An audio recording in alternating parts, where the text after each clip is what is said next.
ஆடி மாதம் ஒரே நாள் கடைசி வெள்ளி ஆடி உச்சபட்சி இதை பண்ணணும்னு சொல்லி சத்தியத்தை வாங்கிக்கிட்டு அந்த கல் இறக்கி விட்டாங்க.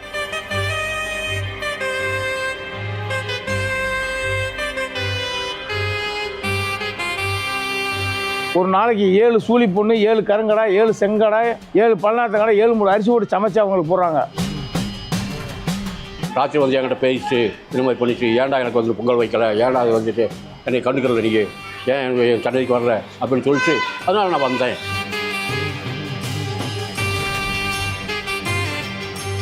அந்த கிராமத்தில் பால் ஊத்துப்பட்டி தோணுமே பாலாக வந்ததுனால பால் ஊத்துப்பட்டி அதுக்கு பேர். இன்றைக்கும் அந்த காரணத்தினால தான் இன்றைக்கும் வந்துட்டு இந்த சாமி கும்பிட்றவங்க நாங்கள் யாரும் வந்து முருகன் கோயில் போக மாட்டோம். கிடா வெட்டுறது வந்துட்டு விரும்மாண்டிக்கு மட்டும்தான்.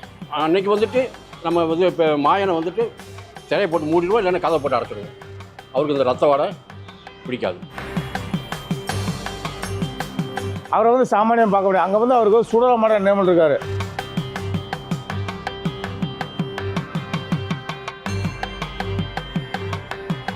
உயிரோடு இருக்கும்போதே வயிறை மட்டும் கிழிச்சு குட்டி எடுத்துருவோம்.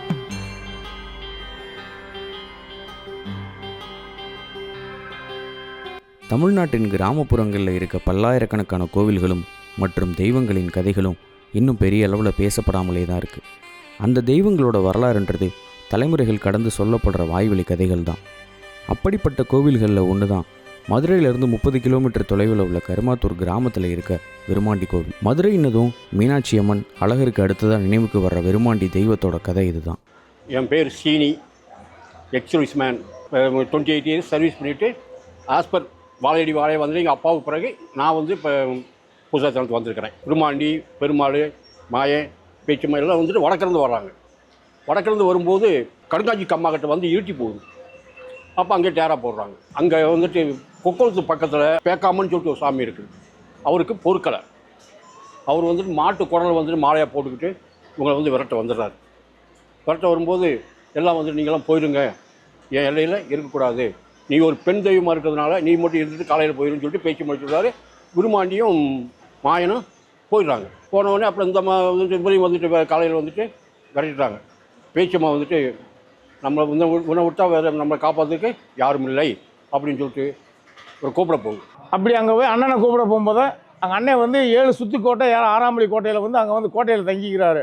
அவரை வந்து சாமானியம் பார்க்க முடியாது. அங்கே வந்து அவருக்கு சுடலமாட நேமல் இருக்கார். அப்போ அது போய் அம்மா தங்கச்சி போய் தட்டி வச்சப்போ என்ன எனக்கு ஒரு அரக்கை வந்து 6 கோட்டையில் இங்கே வந்து தங்கிற கருமாத்தூர் ரோட்டில் இருக்கும்போது பேக்காமை வந்து என்னை விரட்டுறான் அப்படின்றது. நான் வந்து இங்கே ஒரு நாளைக்கு 3 கால பூச்சை நடக்குது, என்னால் அங்கே வந்து தங்க முடியாதுன்றாரு. உனக்கு என்ன வேணுமோ நான் தரேன்னு கொடுக்குறாங்க. அப்போ வரும்போது அவங்கள தங்கச்சியை சோதிக்கிறதுக்காக வேண்டி எனக்கு தண்ணி வேணும்ன்றாங்க. தண்ணி வந்து தோண்டி எடுத்ததே பால் ஊத்துப்பட்டின்ற ஊர் இருக்குது. அந்த கிராமத்தில் பால் ஊத்துப்பட்டி தோண்டுமே பாலாக வந்ததுனால பால் ஊத்துப்பட்டி அதுக்கு பேர். வந்தோடனே இப்போ வந்துட்டு அவர் கூட போய் பேசணுமே, சமாதானம் பேசணும், சண்டை போடணும், ஏதாவது செய்யணுமே, அப்போ தான் விடிகாலம் பிறக்கும். அதனால் இப்போ பேக்காமக்கிட்ட போகிறாப்புல என்னப்பா அப்படின்னு வந்து நீ வந்துட்டு இந்த இடத்த விட்டு போயிடணும், அப்படின்னா நாங்கள் போக முடியாது அப்படின்றாரு. அப்போ வந்துட்டு 2 சண்டை வரும்போது தண்டாயத்தை வச்சு கீழே போட்டுறாரு. போட்டு இதை எடுத்துட்டா நான் உனக்கு அடிமை, நீ என்ன சொல்கிறேன் நான் கேட்குறேன், இல்லைன்னா நீ இந்த இடத்த விட்டு போயிடும் அப்படின்னு. அவர் வந்துட்டு பேக்காமல் வந்துட்டு தூக்குனா ஈரோடு லோகம் வந்துட்டு அப்போ நீ தோற்று போயிட்ட போட அப்படின்னு சொல்லிட்டு அந்த தண்டாயத்தை எடுத்து குதிரையை வந்து கால் வச்சு விட்றாரு. அவர் வந்த குதிரையை. அப்போ தான் வந்துட்டு இவங்கெல்லாம் வந்துட்டு அழகுமலையான், மீனாட்சி, 3 ஆண்டிகள், சொக்கரி எல்லாமே வந்து முருகன் எல்லாம் வந்துட்டு பஞ்சாயத்துக்கு வராங்க. எங்கே வச்சு பஞ்சாயத்து பண்ணுறாங்க? இந்த மத்தியஸ்த கருப்பு கோயில் மீனாட்சி வச்சு பக்கத்தில் அப்போ வந்து பஞ்சாயத்து பண்ணுறாங்க. பஞ்சாயத்து பண்ணும்போது மதுரை மொட்டை கோபுரத்துக்கும் தொட்டப்பநாயக்கனும் இருக்கும் ஒரு ஜெண்டா நடுவோம். யார் போய் முதல் எடுத்து வரீங்களோ, யார் போய் சுற்றி வரீங்களோ அந்த ஏரியா அப்புறம் உங்களுக்கு தாண்டா அப்படின்னு சொல்லிட்டு பஞ்சாயத்து சொல்கிறாங்க. இப்போ முருகன் என்ன பண்ணுறாரு, நீ எந்த குதிரை கால் ஒடிச்சியோ அந்த குதிரையில் தான் நீ போகணும். இன்றைக்கும் அந்த காரணத்தினால தான் இன்றைக்கும் வந்துட்டு இந்த சாமி கும்பிட்றவங்க நாங்கள் யாரும் வந்து முருகன் கோயில் போக மாட்டோம். பேச்சியம்மா வந்துட்டு எப்படா வந்துட்டு அண்ணன் வந்துட்டு அந்த இது மொட்டை கோபுரத்தில் போய் ஜெண்டா நட்டு வருவார் அப்படின்னு பார்க்கும்போது இந்த அம்மா வந்துட்டு பெரிய ஒரு அழகான சொரூபினியாக தலையை விரித்து போட்டுக்கிட்டு டான்ஸ் ஆட ஆரம்பிச்சு. இந்த பேக்காவை வந்துட்டு ஆன்னு பார்த்துட்டே இருந்துட்டார். இவர் என்ன செஞ்சார், போயிட்டு வந்து அங்கே ஜெண்டா நட்டு அப்படியே கொக்கோலத்தோடைய வந்து இங்கேயும் தொட்டப்பநாயக்கனும் பிடிச்சிட்டார். கட்டி வந்து ஜெயிச்சுட்டு பேக்காமனை வந்து விரட்டி விட்டாச்சு. இப்படி வந்தாச்சு. இப்போ வந்து மறுபடியும் நான் 6 கோட்டைக்கு போகிறேன். அப்பாப்பா நீ 6 போகக்கூடாது, நீ இங்கே தான் இருக்கணும் அப்படின்னு சொல்லிட்டு சொல்லும்போது, சரி எனக்கு வந்துட்டு 7 சோறு இதெல்லாம் கொடுக்கணுமே அப்படின்னோடனே, அப்போ தான் வந்துட்டு அந்த அம்மா மோதிரத்தை வந்துட்டு அவுத்து போட்டு என்னை மோதிரம் அவுத்து போயிட்டு எடுத்து கொடுன்னு சொல்லியிருக்குது. அவர் பாவம் வெகுளித்தனமாக வந்துட்டு உள்ளே விழுந்து மோதிரத்தை எடுக்க போகிறாரு, சொரு பழைய போட்டு மூடிடுச்சு. ஒரு நாளைக்கு 7 சூழி பொண்ணு, 7 கருங்கடாய், 7 செங்கடாய், 7 பல்லநாத்த கடை, 7 மூணு அரிசி போட்டு சமைச்சு அவங்களுக்கு போடுறாங்க. இது பூரா அங்கே பண்ண முடியாத கள்ளநாட்டில் வந்து இதை பண்ணால் உலகம் அழிஞ்சு போகும். 7 சூழி பொண்ணு இவ்வளவு ஒரு நேரத்துக்கு இவ்வளவு பண்ணால் அழிஞ்சு போகும்ருக்கா அப்படி. ஆடி மாதம் ஒரே நாள் கடைசி வெள்ளி ஆடி உச்சப்பசி இதை பண்ணும்னு சொல்லி சத்தியத்தை வாங்கிக்கிட்டு அந்த கல் இறக்கி விட்டாங்க. தங்களோட கோபத்தையும் துக்கத்தையும் சந்தோஷத்தையும் உரிமையாக வெளிப்படுத்துகிற இடத்துல தான் இந்த தெய்வங்கள் இருக்குது. மனசில் என்ன குறை இருந்தாலும் இங்கே சொல்லிட்டு விபூதி எடுத்து பூசிட்டு கிளம்புனா போதும், எல்லாம் சரியாகிடுன்றது தான் இந்த மக்களோட நம்பிக்கையாக இருக்குது. என் பேரே கழுவாயி தான். நான் பேர் சாமி பேர் கழுவாயி, கூப்பிட்றதே மலர்கொடி. இது எனக்கு அப்பா வீட்டு சாமி. நான் பிறந்ததுலேருந்து இங்கே தான் கும்பிட்டுக்கிட்டு இருக்கோம். இப்போ கட்டி கொடுத்ததுக்கு முன்னாடி புருஷன் முடி சாமி, இங்கே அப்பா முடி சாமிக்கு வந்திருக்கேன். இந்த வேண்டுதல் இப்போ வந்து வேண்டியிருக்கு மகளுக்காண்டி, அது நல்லபடியாக நடக்கணும்னு வேண்டிட்டு தான் இப்போ பொங்க வச்சு போகிறோம். நல்லபடியாக நடந்துச்சுன்னா கிடா வெட்டி பொங்க வச்சு சாமி போடுவோம். என் பேர் சடையாண்டி. நான் வந்து கொத்தனார். மாட்டுகளுக்கு வைத்தியம் பண்ணுவேன். மசால் உருண்டை மாட்டுகளுக்கு மருந்து இதுக்க போடுவேன். அந்த தொழில் என் தொழில். நான் வந்து பூசாரியாக இருக்கிறேன். பூசாரியானா கோடாங்கி. நான் வந்து 20-30 வருஷம் ஆச்சு. அதாவது முன்னோரு காலத்துக்குலேருந்து கும்பிட்டு வந்தது. எல்லோரும் பார்க்க கையெடுத்து கும்பிட்றதுனால செல்வாய்க்கும் சீரும் சிறப்பு எல்லாத்துக்கும் நல்ல சுகம் இருக்கும்.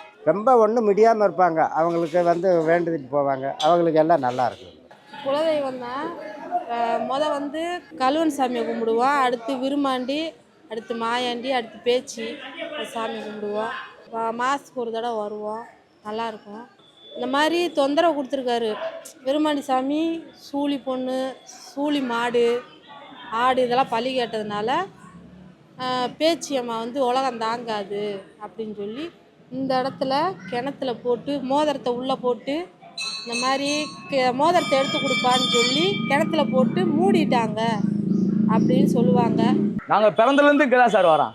நம்ம கஷ்டப்படுறோம், ரொம்ப கஷ்டப்படுறோம். வெயில் காலத்துலேயும் கஷ்டப்படுறோம், நம்ம மழை காலத்துலேயும் கஷ்டப்படுறோம். அதனால அதுக்கு ஒன்று கஷ்டம் மட்டும் இல்லாமல் வர்றதுக்காண்டி எங்கள் கோயிலுக்கு வரேன் சார். வேண்டுதல் எல்லா வேணும் நடக்கும். எல்லா பிள்ளைகளா குழந்தை கொடுக்கும். உன்னுடைய கஷ்டங்களை நீக்கிறதுக்கு, நல்ல கஷ்டங்களை நீக்கிறதுக்கு நீ தயவு பண்ணி நல்லா இருந்தேன்னா கட்டாயம் நீ கேட்கும். நீ உனக்கு என்ன வேணும்னு வரம் கேட்டு வந்தாலும் அப்படியே நிற்கும். ஏதோ ஒரு கஷ்டத்தை சொல்லி தான் வராங்க. அந்த மாதிரி ஏதாவது ஒன்று, என் பிள்ளைக்கு வேலை கிடைக்கணும், பொண்ணுக்கு மாப்பிள்ளை கிடைக்கணும், மாப்பிள்ளைக்கு பொண்ணு கிடைக்கணும், ஏதாவது என் பொண்ணு வந்துட்டு மாதமாக இருக்குது, ஃப்ரீயாக வந்துட்டு குழந்தை பிறக்கணும், நல்ல முறையில் இருக்கணும், அது சுற்றுவாங்க இது சுற்றுவாங்க, ஏதாவது ஒரு ஆப்ஷனை சொல்லி வாங்கி ஓட்டினா அது நிறைவேறும் அப்படிங்கிறது ஒரு நம்பிக்கை.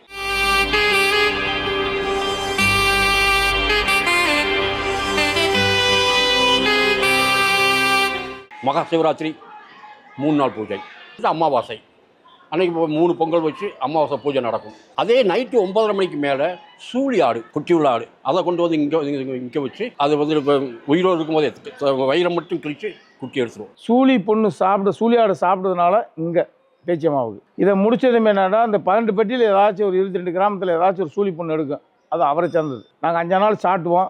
அப்படியும் வந்து ஏதாச்சும் ஒரு சூழி பொண்ணு எடுத்துரும், நிறைய கற்பிணியான பொண்ணு எடுத்துரும். பாக்கி வந்து சித்திரை மாத பிறப்பு நார்மல் பூஜை, தை மாத பிறப்பு நார்மல் பூஜை, கார்த்திகை எல்லா பூஜைக்கும் வந்துட்டு பொங்கல் வைப்போம்.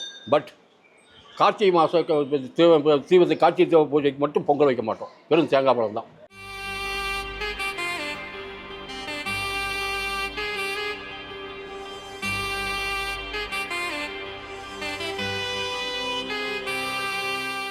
அதாவது சிவன், பிரம்மா, விஷ்ணு மும்மூர்த்தி சேர்ந்த களிமாத்தூர் கலிவ சிதம்பரீஸ்வரன் அதுக்கு பேர்.